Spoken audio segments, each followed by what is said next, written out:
All right, welcome back to the deep dive. Today we're diving into a poem you might recognize if you're studying GCSE English Lit. It's one that often pops up, yeah. Charles Causley's Eden Rock. Eden Rock, that's the one. And on the surface, it seems like a simple memory, right? Like a little snapshot from the past. Mhm. But there's a lot going on beneath the surface, particularly when it comes to love, especially that intense bond between parents and children. That's it. And what happens when that bond has to deal with separation? Exactly. Yeah. So we'll be looking at this through that lens of love and relationships. Why does this poem resonate so strongly when we think about enduring relationships and connections? Exactly. Like, how do we remember the people we love? Yeah, and all the emotions that come with that. Exactly. Now imagine this. Right. The speaker's standing apart from his parents, and he's looking across a stream at them having a picnic. So there's already this sense of separation, right? And it could be a memory from his childhood or maybe a glimpse of something beyond this life, almost like a vision of the afterlife. That's a thought. And they're calling him to join them. Beckoning him over. Yes. Go. And so that feeling of wanting to be with them, but being held back by this divide, that's what we're going to be exploring today. Yeah. It's really about those powerful feelings of love, loss, and the whole idea of reuniting. Exactly. So to do that, we're going to look at how Causley creates this world through his use of imagery. We're going to consider the poem's structure Absolutely. and also link it to some other poems in your anthology that you might be studying, like Love's Philosophy, Before You Were Mine, and Follower. Yeah, because they all touch on similar themes. Exactly. So our mission is to unpack all the layers of Eden Rock, to see how Causley uses these poetic tools to create such a moving exploration of love and loss, particularly within a family. Yeah, to understand how he explores those deep and complicated feelings that come with distance in any form. Okay, so let's jump right in. Let's picture that opening scene that Causley paints for us. Right, so he starts with this vivid snapshot of his parents at a picnic. Like a photograph. Yeah, like frozen in time.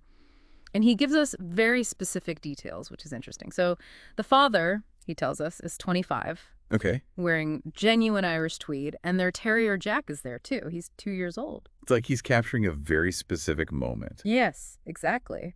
And next to him, his mother, she's 23, wearing a brigged dress and a straw hat with a ribbon on it, and she's laying out this stiff white cloth on the grass ready for their picnic. Those details are so evocative, aren't they? Like that genuine Irish tweed, it's not just any old jacket. It feels so specific, so real. Like you said, it's almost like we could reach out and touch it. And Jack being 2 years old, it really anchors us in that moment. It's like a preserved memory, isn't it? It is, and it makes you think about why he chooses to highlight this particular memory. Perhaps it's a time when their family felt especially close, maybe even before the speaker was born, making it even more idealized in a way. Right. And something that's always struck me is how young they are. Oh yeah, they're just starting out in life, really. 25 and 23. It's how a child might see their parents, full of life and energy. Yeah, forever young in a way. So perhaps it's not just a simple memory. Maybe it's a bit more, yeah. Maybe it's an idealized vision of them. Almost like a perfect, timeless image of those we love. Yeah. And then Causley brings in all these sensory details that make the scene come alive. Right, like his mother's hair, the color of wheat. That takes on the light. It's just so gentle. Yeah, radiant. It almost gives her this angelic quality. Yeah, definitely. And then you have those everyday details that really root the scene in reality. Yeah, like the thermos they've brought for tea. And remember how he mentions the milk's in an old HP sauce bottle? With a screw of paper for a cork. Exactly. It's so specific. So ordinary. But it makes it feel so real. Yeah. And it makes you think about how love is woven into those everyday moments. Yes, absolutely. Not always grand gestures, is it? Yeah. It's about those simple things, shared experiences. Like he even mentions the same 3 plates, the tin cups painted blue.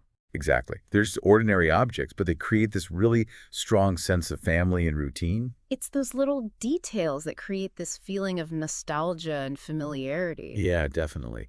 And then suddenly there's this shift to something that feels almost otherworldly. Oh, yeah? He says, the sky whitens as if lit by 3 suns.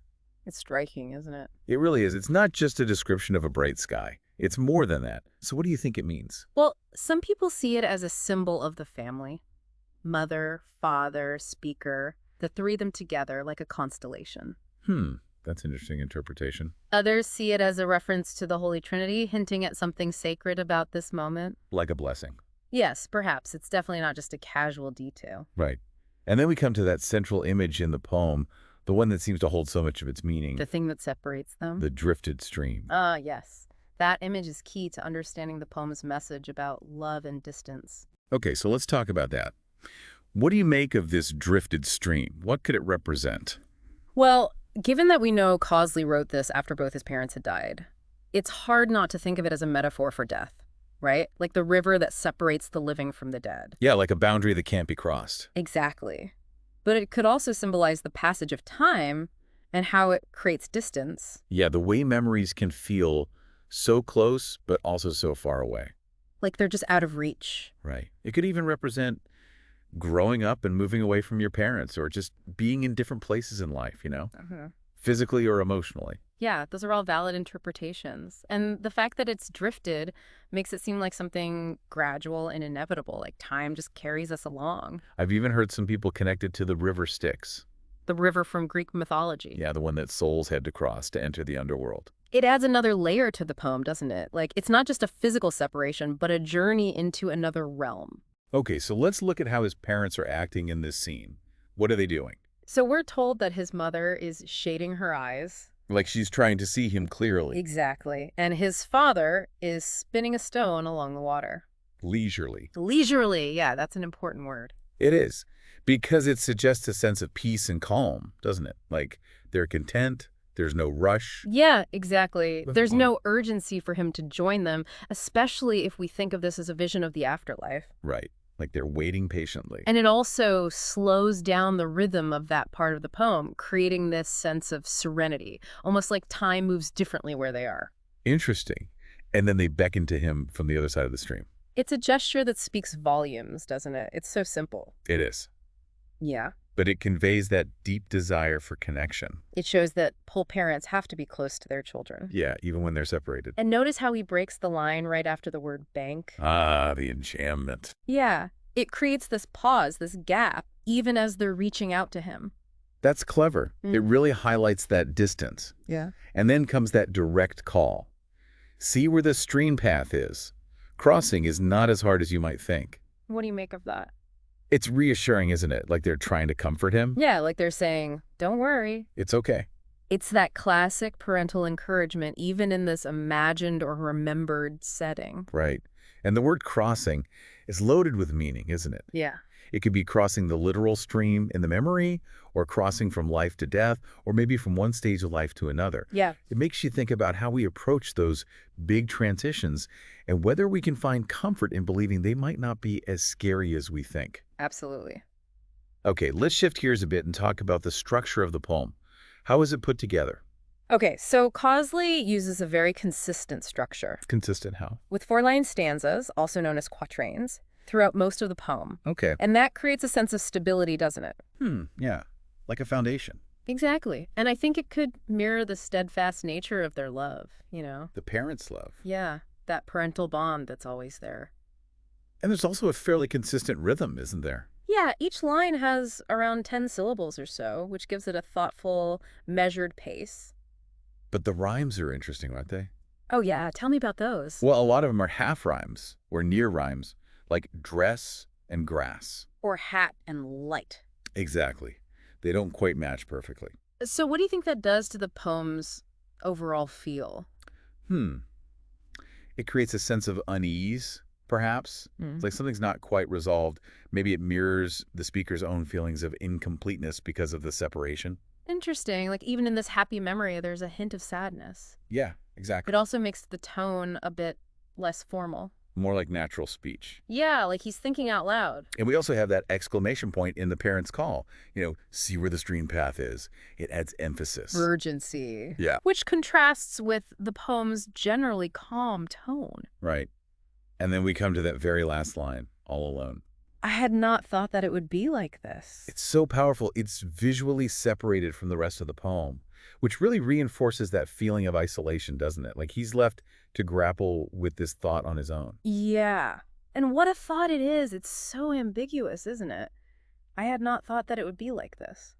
What do you think he means? Well, it could refer to so many things. Hmm. The memory itself, the potential reunion, the nature of the afterlife, even the whole idea of death. Right. It's up to us to decide what it means to us. Exactly. So when we look at the poem as a whole, it seems to revolve around these big themes of love and loss, of the distance that time and circumstances can create, and the power of memory to bridge those gaps. It's a meditation on how we remember those we've lost, And at its heart is that incredibly strong parent-child bond. which feels so personal, especially knowing that Causley wrote this after both his parents had died. It really adds another layer to the poem, doesn't it? Makes it even more poignant. Yeah. And it's interesting to think about this poem in relation to others you might be studying that also explore love and relationships, like Love's Philosophy, Before You Were Mine, and Follower. Yes, because they all offer different perspectives on And love and connection. Exactly. So, for example, in Before You Were Mine, the speaker is directly addressing her mother. It feels so intimate, like she's trying to reach back into the past. Yeah, to connect with her mother in a different time, Whereas in Eden Rock, the speaker is observing his parents from a distance. which emphasizes that separation. Right. Even in Follower, where the speaker is reflecting on his relationship with his father, there's that sense of change over time, how their roles have shifted. It's different from the idealized, unchanging memory in Eden Rock. Definitely. And structurally, it's interesting to note that both Eden Rock and Follower use those consistent four-line stanzas. It could be a way of reflecting a sense of stability in those relationships, even as the speaker's perspectives change. It shows how differently poets can approach the same theme. So to sum up, Eden Rock is a deceptively simple poem that explores the enduring nature of love between a parent and a child, especially when faced with separation. The way Causley uses vivid imagery, the symbolism of that stream, and that final thought-provoking line, it all comes together to create a really powerful impact on us as readers. And it prompts us to think about our own experiences, doesn't it? Mhm. Like, what are those vivid memories we hold on to? What do they tell us about love and loss? It really gets you thinking about how love continues to exist even after those we love are gone. And how it shapes our understanding of connection. Thanks for joining me on this deep dive into Eden Rock. It's been a pleasure. I hope you found it illuminating. Yeah. Until next time. See you then.